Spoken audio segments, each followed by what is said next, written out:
Sure. So let's talk about what the VWAP, the volume weighted average price, is. It's a combination of price is how we get paid. It's objective. You either win or you lose. There's no pat on the back, attaboy. There's no gray about whether we win or lose. Volume shows us the emotional commitment of the participants. How badly do people want to own this stock, or how quickly do they want to get out of it? It's the emotional intensity commitment. And then time is subjective. My time frame might not be the same as your time frame. I was talking to David Keller out here from Stock Charts earlier, and we were talking about, when people ask you, are you bullish or bearish, what an open-ended, meaningless question that is, from my time frame at least. Because, we're in a long-term uptrend in the market, and we're breaking out in several of these markets to maybe starting powerful new legs higher in the S&P 500 and the NASDAQ and that. But tomorrow, maybe we're going to sell off 1.5%, and if I'm day trading, well, I'm bearish as can be. I'm going to be aggressive. So what's your time frame? My primary time frame for trading is a swing trade. The way I define a swing trade is that I start with a larger term time frame to identify the overall trend of the stock. What's the macro, what's going on in this stock? And then I'll look to an intermediate term time frame. So to me, that means a stock with 30-minute time frame, 30-minute candles or 15-minute candles, and I'll look at those and say, where's the potential in here? Where's this stock have the potential to go if I'm looking at it on the long side? What's my risk, theoretical risk? So how do I create my risk reward on that intermediate term time frame? And again, as a swing trader, I generally go back about 30 days to come up with that. And then the short-term time frame is to fine-tune my timing into it. And I'll look at it and say, now I'm going down to a 5-minute, maybe a 2-minute, and if I'm scalped that, so for swing trade, maybe down to a 2-minute, to really just fine-tune my entry and say, I think I'm getting the best price possible. I'm getting involved as the momentum takes off. I don't have to wait around. So I'm reducing my risk overall by managing my time as well. I'm using time as a form of leverage to maximize my time in the market. That's the point of swing trading. Excuse me. This morning I talked about scalping the E-minis. Now that's, I'll look at a long-term trend there might be the last 10 days. And then an intermediate term might be a 2-minute chart over the last 2.5 days, and then I'm down to a 1-minute chart. We're talking about swing trading here. And again, understand that the concepts are the same regardless of what time frame you trade. If you're an investor, if you're a swing trader, if you're a short-term, scalper, it's all, as they say, fractal. So the volume weighted average price, the way it's represented on a chart, is like a moving average, like any moving average. But instead of being a time-based, fixed 50-day moving average or 20-day moving average, it's from a certain point in time. Where we measure from becomes our anchor. So here's a daily chart, a chart of 1 day. Each one of these candles represents 1 minute. So from the very first 1-minute bar, it's saying that's the average price the business transacted in this stock over 1 minute. As we get the second minute, it adds up all the volume, divides by all the shares, divides by the cost, and we get this moving property that shows us an emerging sentiment, an emerging value. So when we're above that volume weighted average price, you look at it and say the buyers are in control. It's very objective. There's nothing you can argue about that. When we're below a declining volume weighted average price, we'll see that oftentimes it becomes, tends to act as resistance on the way down. This is just a random day on the S&P 500, again, using 1-minute charts. And most people in here, I hope, aren't actually using 1-minute charts. It's just very easy to make the examples with this. So the volume weighted average price in 1988, I forgot the guy's name, but Berkowitz was his last name, came up with a white paper about how to determine whether you're getting a good execution or not. As, let's say, I'm a manager of a fund at Fidelity. How do I know when I give an order to Goldman Sachs to buy 500,000 shares that I'm getting a good price at the end of the day?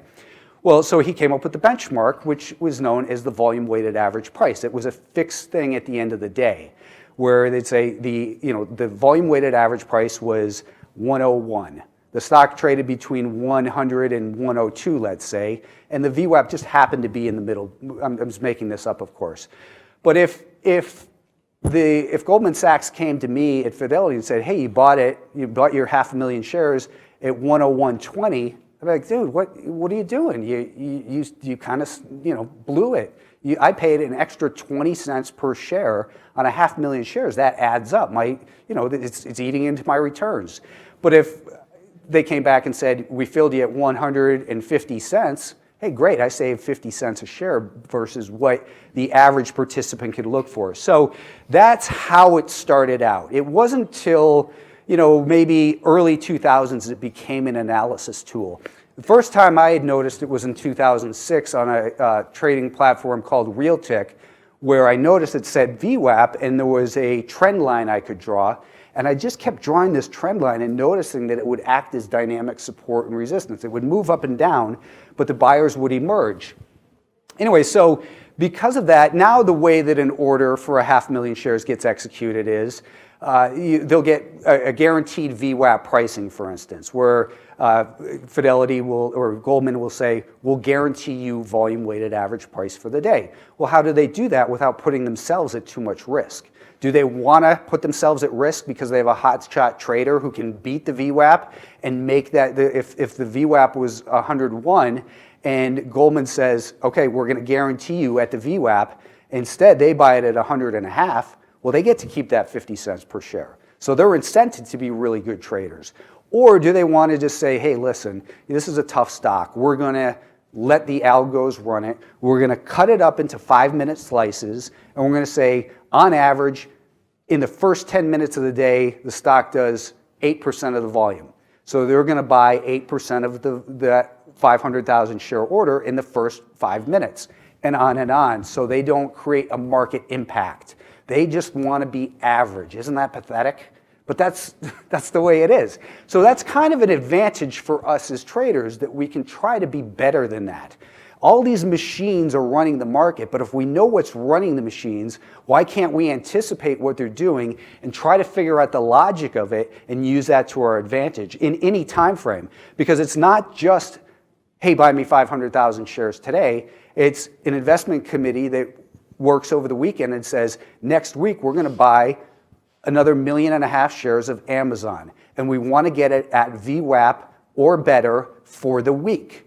So you'll see that the week-to-date volume-weighted average price becomes something that acts as support or resistance often. You'll see it on a month-to-date. You'll see it on a year-to-date volume-weighted average price. The point is, though, it's a great reference point to say who's in control from any particular point in the market. You can use it on any time frame. I'm using examples so far, 1 minute, but again, it doesn't matter if it's weekly candles. What it does is it allows us to look also at volume. Volume, it's bullish when it goes up on big volume. But have you ever noticed the big volume comes at the end of the trend? And when oftentimes I used to have this problem where I would be looking at a chart and it's starting to break out on a shorter term time frame. I want to get involved, but I'm looking and saying, I got to wait for volume. Volume confirms I need volume. Well, by the time the volume comes in and the news comes out, the move is over.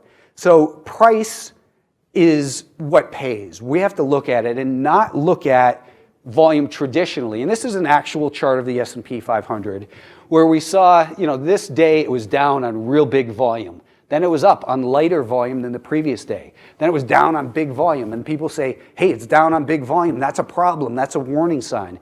But if you look objectively at the same thing, here's the volume weighted average price from that time. So during those 4 days, who was in control? Does it matter if it was down on big volume on Tuesday?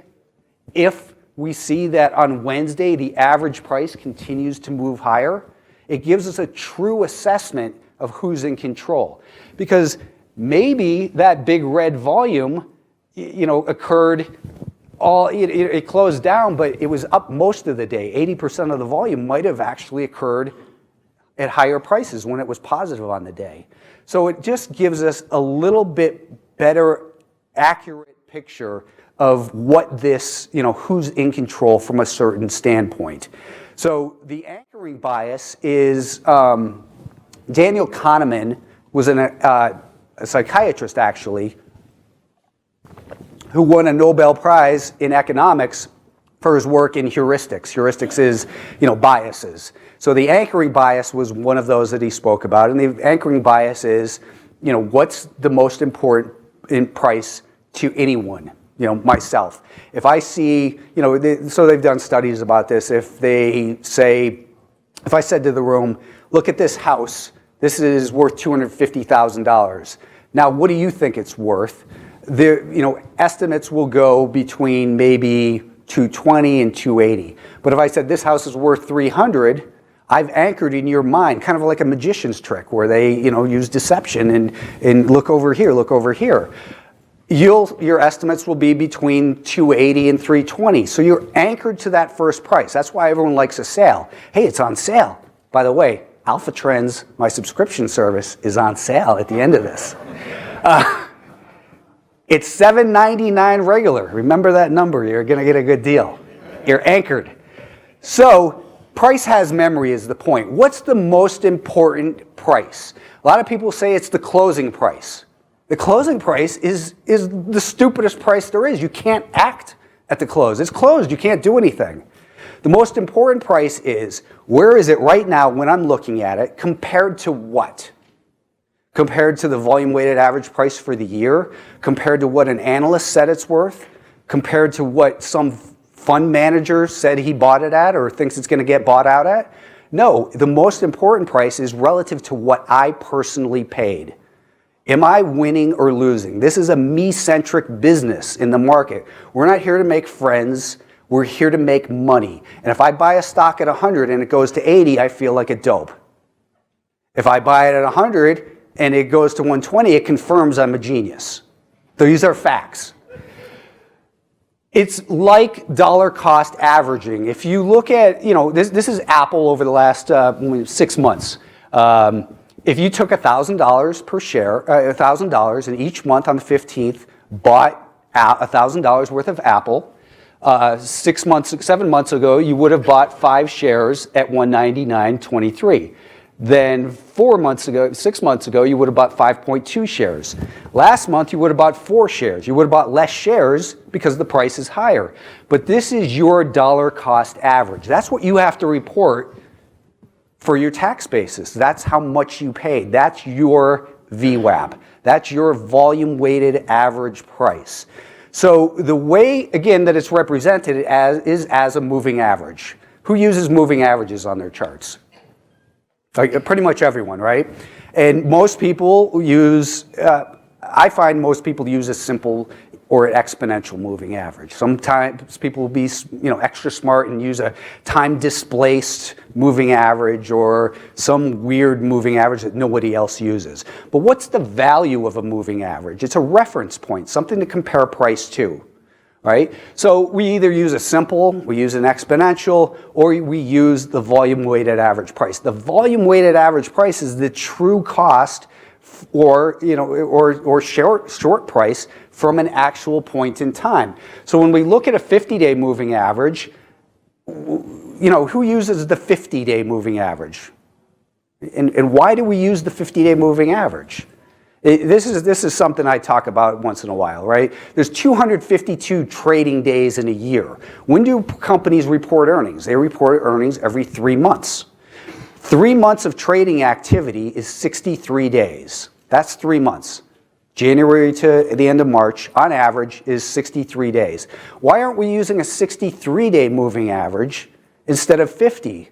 Because that's when we have an actual significant event. Corporate earnings are reported every 63 days. 50 days, I use a 50-day moving average because everybody else uses a 50-day. I mean, does anyone have an actual reason why 50 is the magic number? It's crowd behavior. It's a self-reinforcing, not it's a self-reinforcing concept that if you are buying the stock, you say, or if you're not in the stock, you missed it, it pulls back to the 50-day moving average. Hey, it's its 50-day moving average. Now's my chance to get in. Well, if you were over here and you're an aggressive fund manager and you're shorting it, you say, I'm going to short it down to the 50-day moving average. But when it gets to the 50-day moving average, I know there's usually buyers there, so I'm going to cover. I'm going to add supply higher, but I'm going to get demand at that 50-day moving average. What about a big fund manager who bought 5 million shares down here, sold 500,000 shares on the way up, and says, I'm going to buy another 300,000 shares to support it at the 50-day moving average, because that'll give other people confidence to go in there and buy that. If you don't think that happens, think again. So it becomes self-reinforcing, and then all of us are like, hey, it's at the 50-day moving average. The 50-day moving average, to me, is a great reference point. So is the volume-weighted average price. It's not necessarily an action point, but it's a level of interest, okay? People will say, hey, it's at support. Nonsense. We don't know if it's at support till it's bounced and gone. We don't know if it's a double top. I mean, how many double tops are diagnosed in an uptrend? Just because it hit the same price as before. That's not even the definition of a double top. But the point is, it's a potential area where the sentiment might shift. So it's a level of interest where we say it's at its 50-day moving average. Let's look at a shorter term time frame, so, to really see what's happening here. And that's the way I view the volume weighted average price. Whether I'm anchoring from the beginning of the day, or if I'm anchoring from an earnings report, from a Federal Reserve announcement, basically what we want to look at is what's the direction of the volume weighted average price. If it's rising, well, the buyers are in control from the point where you anchored it. Okay? Now, you might have anchored it a week ago, but over the last year, it's still in a downtrend. So there's a confliction of time frames. What we want is trend alignment. Here's another plug, my book, Technical Analysis Using Multiple Time Frames, How to Profit from Trend Alignment, okay?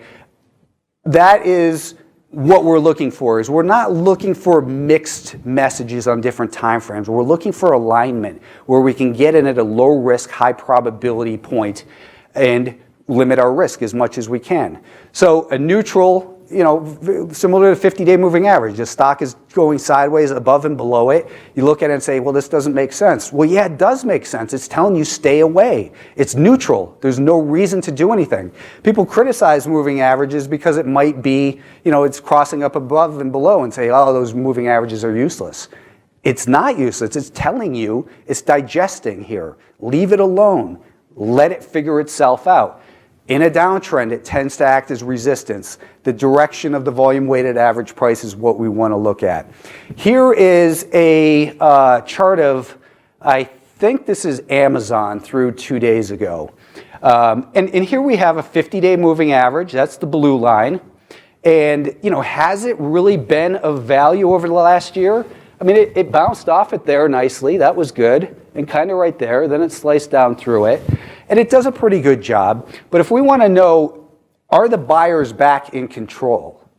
We take a VWAP off of that prior high, and we can see that it acted as resistance there, and now it's acting as resistance. And maybe it's starting to flatten out and get ready to turn higher once again.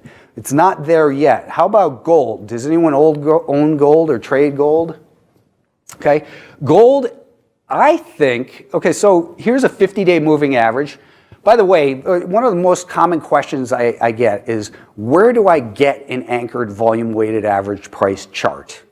Okay, this one's TrendSpider. They have this. If you right click on the chart, you'll see it says anchored VWAP by Alpha Trends. That's me. Thanks, TrendSpider. So in TC2000 did the same thing as well, as they have the anchored volume weighted average price by Alpha Trends, and it allows you to point and click from any point and say, I want to know what's the average price paid, transacted, because it's not paid, it could be sold too. We could, have shorts in there. It's the average price it was transacted at. Well, here we have a blue 50-day moving average, a black 50-day exponential moving average. But what's most important about gold this year is when gold started making this rally. It rallied from this May low. And from that May low, the average price that gold has been transacted at is pretty much where we closed today. So some people will say gold's broken, it's in a downtrend, forget it, it's over, because it's closed 3 days below its 50-day moving average. I'm going to tell you that now is the key level. If it closes below here for 2 days, below that volume weighted average price for 2 or 3 days, I think the gold is probably going to drop right back down into a boring range. But what I think is most likely is that this is going to be an opportunity to trap people who've been tired of holding gold because it's been doing nothing for 2-3 months, bring in some new short sellers, and if it bounces from here, from this failed breakdown, I think you see a quick move back up towards that 145-ish level. This is GLD, by the way. It's the ETF for gold. ATVI. So if you look at volume weighted average price levels, what they'll show you is what become hidden, or what you wouldn't normally see, levels of support or resistance. So this rally in ATVI from 2017, it broke down hard with that gap. And now we can see that the stock has been, this is through yesterday, they had earnings last night or this morning. It was only down slightly, so it really didn't damage this chart. But this is the key level it's trying to get through. Now, buyers regained control right in here when it closed above the volume weighted average price from the peak. What did that say? It told us that the average price from the highest point, the average participant is now okay. They're not hurting here. They're actually making money. If you dollar cost average, like we saw in Apple, you would have bought a lot more shares down here because it's a lower price. And now the average price it's transacted at from that peak is tied with the volume weighted average price from this low. So that tells me that here this prior traditional resistance has become support. If it breaks below there, I don't think you want to own ATVI. I don't care what the story is, how many gamers there are out there. So you've got about 10% of downside, but if it can get above these 2 points, you'll probably see the stock go back to that $80 level. So, but you can't see that here without anything. And if I was to outline, 50 and 200-day moving averages, you'd be squinting to see where the logic is. Let's look at a couple more examples. Where to anchor from. How about buying the dip? Everyone likes to get a bargain in the market, right? This is Twitter. So the boxed in area up top is from the September high. And you can see that red dot that connects from that that top red candle. That's the volume weighted average price from that high. So prior to the earnings misstep, or whatever you want to call it here, the sellers were in control from the September peak. News and surprises tends to follow the direction of the trend. It gapped lower, and people said, hey, wow, it's $32 a share. It was just 50, 40, whatever. What a bargain, right? Well, no. Since that event, we still have sellers on balance. So the average bargain hunter feels like a dope right now. Or they're in denial and saying, oh, I just need patience, that's all. Why not wait for confirmation that the buyers, that we at least have an equilibrium and it gets up into here, and then we start to see this volume weighted average price hold as support.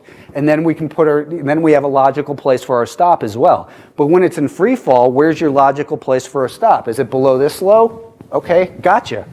If you used it, below this low, they got you there on a gap, they got you here on a gap. Now, if it gets back above this resistance at that VWAP and holds there, we can put our stop below here. So it's about identifying who's in control. Why be early?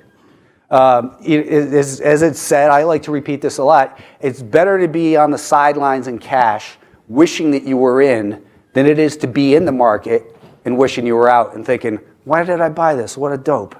I'm the dope here. Don't be the dope. I think I should rename this talk and say, don't be the dope. Use VWAP. So what is a measurable event? This is a stock that, gapped lower over here. This is a daily time frame. Anyone want to guess what this stock is? What?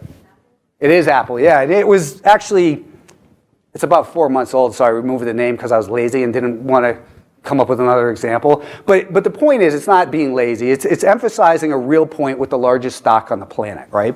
This is December of last year when things were falling apart. It gapped lower, and then we saw our December bottom. Well, when do we decide to put an anchored VWAP there? For me, typically right around here. I'll say, okay, the buyers are in control from that point. It's starting to make higher highs and higher lows, right? It's just stair-stepping higher.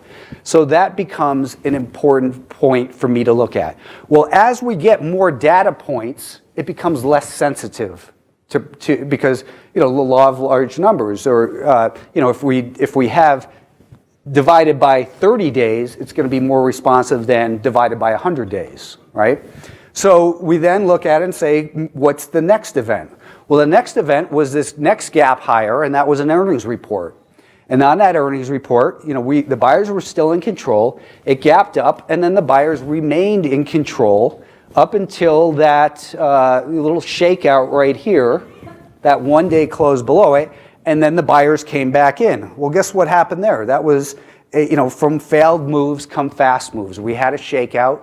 So the buyers, so what we're looking at here is sudden shifts in sentiment, right? That's what's happening here. Something caused people to dramatically look at what they value shares of Apple at. And it could be Apple, it could be whatever stock it is, the littlest penny stock, whatever the point is, we want to look at sentiment areas. And again, that's what, you can talk to your blue in the face about how you're bullish Apple when it's in a downtrend, but it won't mean anything. And surveys will say, hey, I'm bullish Apple. Well, so what? What is actually going on with people who have money in the market and who's controlling these trends? Well, from that shakeout, we put another VWAP on that. I did this morning with real live data with the S&P 500. And if we have time, I'll show you how that worked out this morning. It was magnificent. So we anchor from here, and let me just continue with Apple and then right away, because we'll keep it. So again, we had a pullback. The buyers stepped up at that volume-weighted average price, so we put another one. And what can we do? Well, we can put our stops underneath these lows, right? Underneath these trailing volume-weighted average price levels. It's a way to protect your profits. It's not going to get you out at the high. No stop does. But it's going to give you a systematic approach to managing your profits. People say the winners take care of themselves. That's not true. You have to manage them. You don't just let it go on autopilot, because you could wake up, they gap down, and it's all taken away from you. You had a question? This is daily. Each one of these candles represents one day.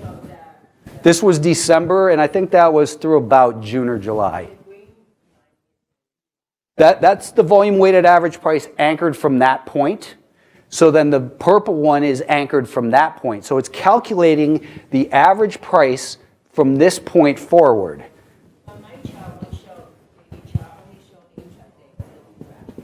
It will, well, what charting platform do you use?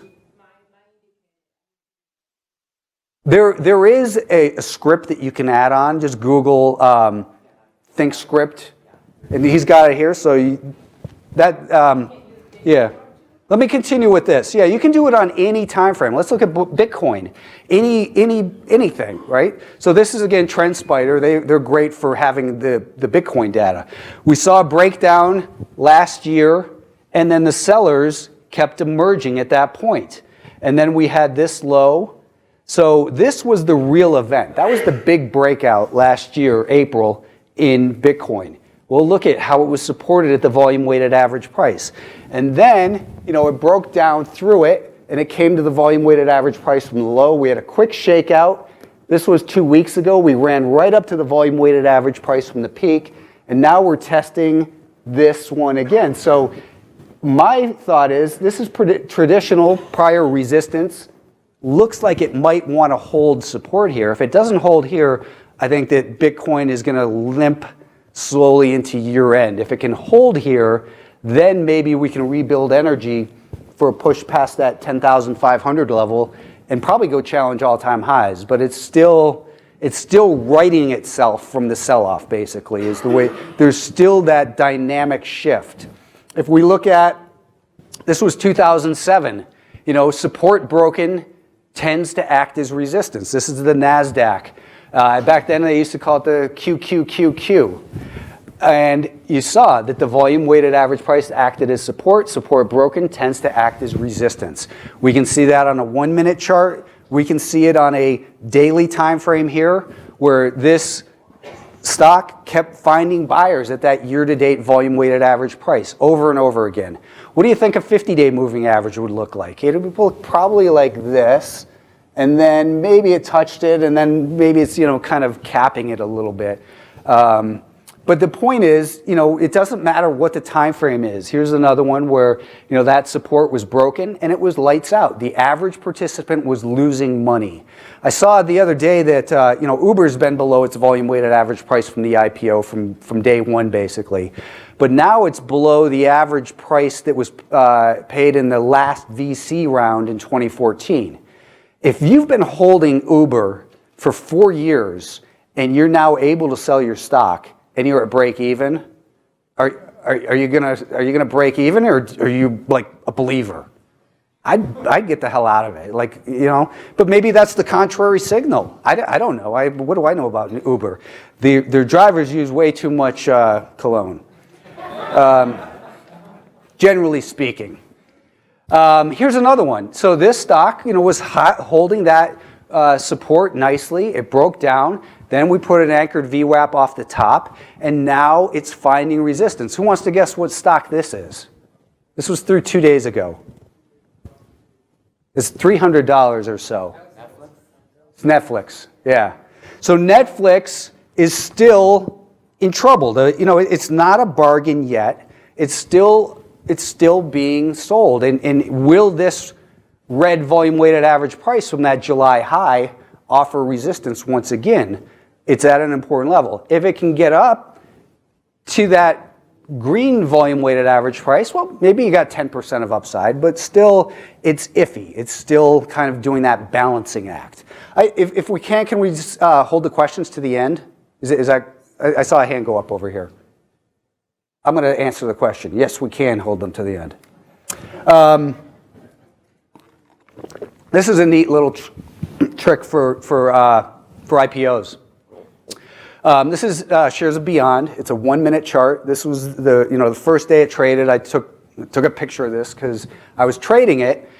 And one thing I noticed about IPOs is if you anchor from the very first trade, what happens on that first trade?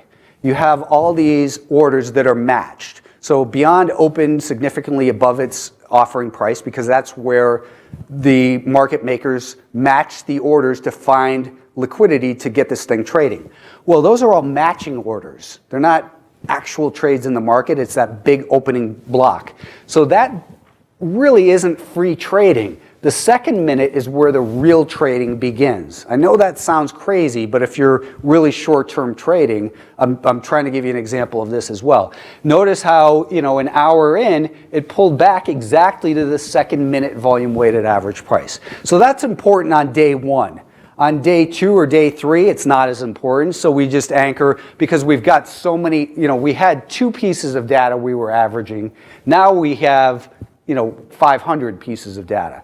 So we switched to a 5-minute chart. My basic guidelines for what time frame to anchor on is go as short as you can to see what you need to see, up to the point where you can still see the individual candles. It doesn't get so scrunched together where we have 10,000 candles all squished together.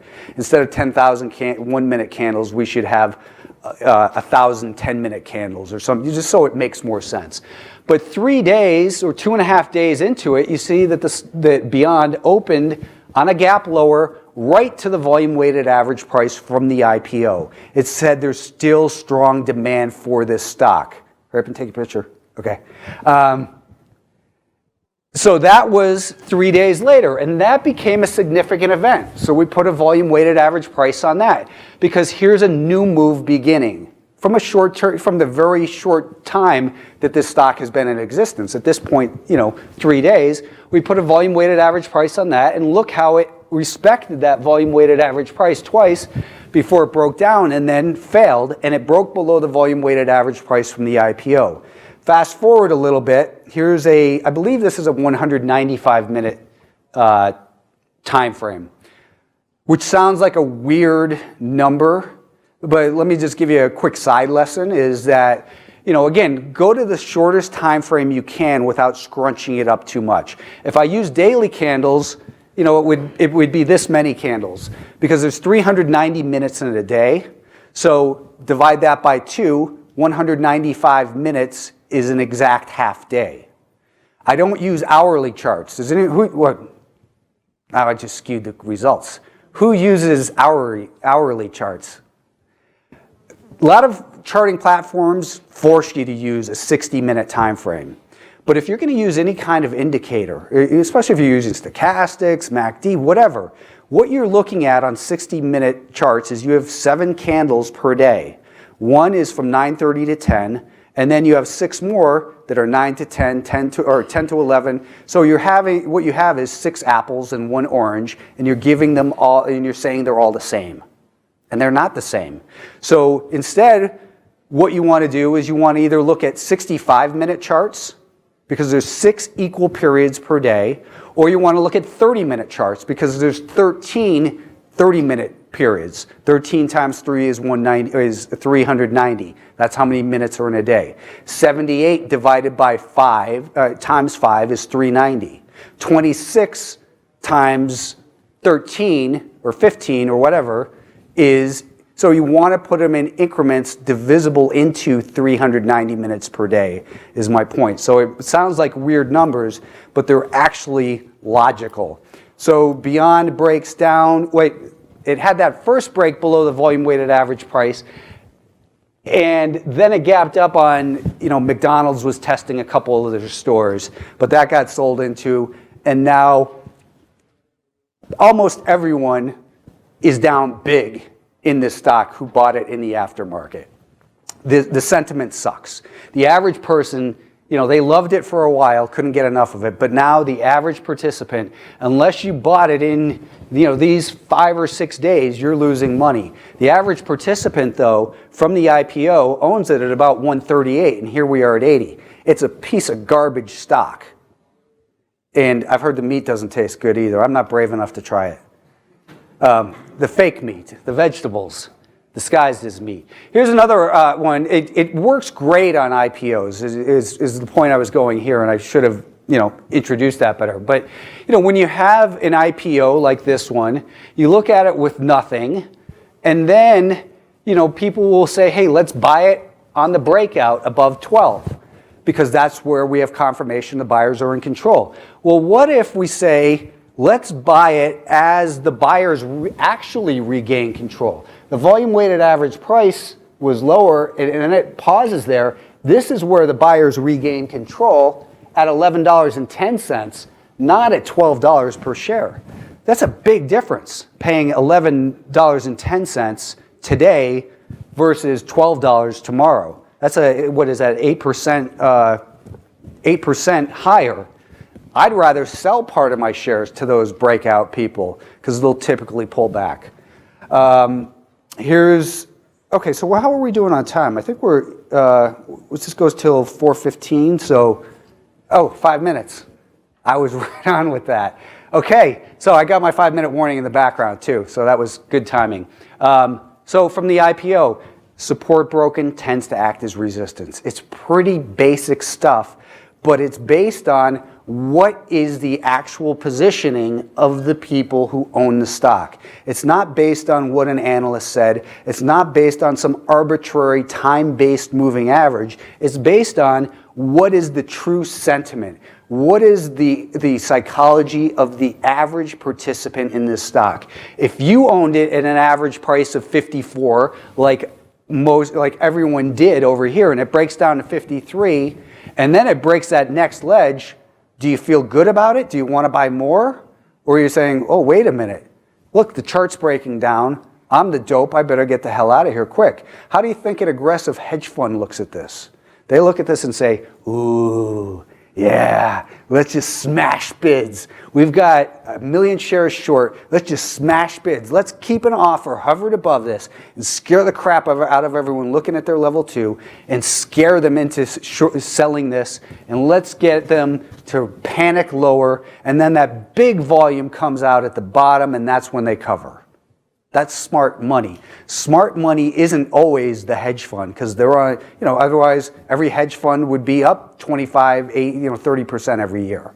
Smart money is anyone who's just smart about the market. It's not about how much you have under asset management. It's about how well do you objectively look at the market. So when we look at the volume weighted average price, again, you can look at, I showed you today on 1 minute charts. I showed you on, I guess, daily charts, and actually weekly as well on the ATVI.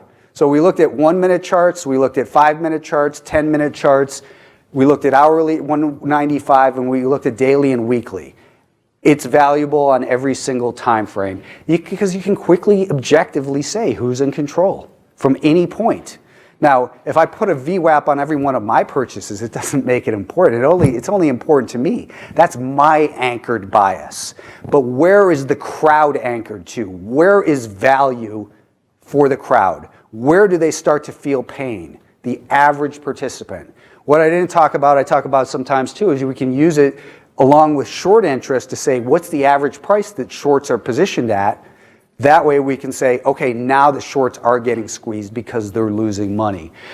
Use it from the opening of the day, from an earnings report, year to date, from any gap, from swing highs, swing lows.